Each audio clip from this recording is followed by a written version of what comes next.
Mila Trejla, kto sa chystá dneska odpovedať? Simon, tak to prosím.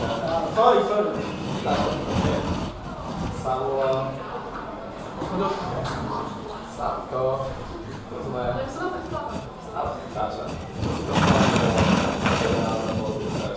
Čo si potrebuješ povedať? No, Simon.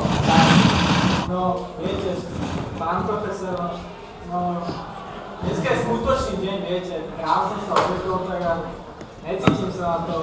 Obloha bola černá, jak mraky a poliaci. Deti tam skotačia na dvore, aký smutočný deň? Brutálne sa to vlastne To sa bol úplne niekedy, keď sme stávali.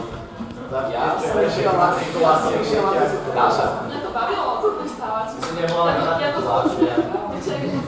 Teraz sa máš ešte raz. Dáša. Dobre, niekedy pošlo, sa. No, takže...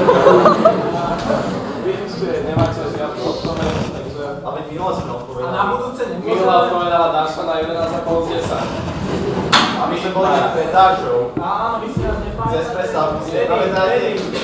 Káva ti dá hostná odpoveď na to. Žiadne musné odpovede v kabinete nie sú. Takže dohodnite sa, jeden alebo druhý. Ja vážim neviem, samo. Dáme na tú počku, to pôjde. Počkaj, ešte som sa vybrať. Dáša, nevíš, radšej. Dáme vám 3 sekundy, alebo Dobre, poďme sa. Poďme dva. Máme to vybrať?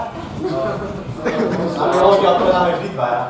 áno, ale síce pekné, ale toto je matematika. Počkaj, dobre, tak. Dáša, keď budeš ticho, lebo ti škrtnú tvoje bonusové body a žiadna bonusová domáca úloha nebude.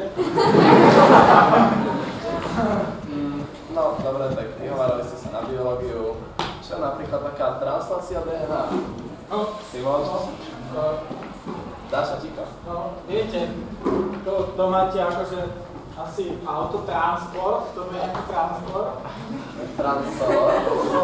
Soláci a tak soláčik. To máte soláčik, tak? A keď to dáte dokopy, tak soláčikové auto. To som sa teda ešte fakt nestretol. Možno tam ešte človek. Ale hej, DNA, tak chcelo by to asi niečo živé? No tak začujem. No, tak človek má... Saša? Ja ťa vidím. 23 DNA má. 23 DNA, bodov, kilo, 23 DNA. Vieš čo, Simon, kaši na to, sadni si, choď smútiť. Ďakujeme.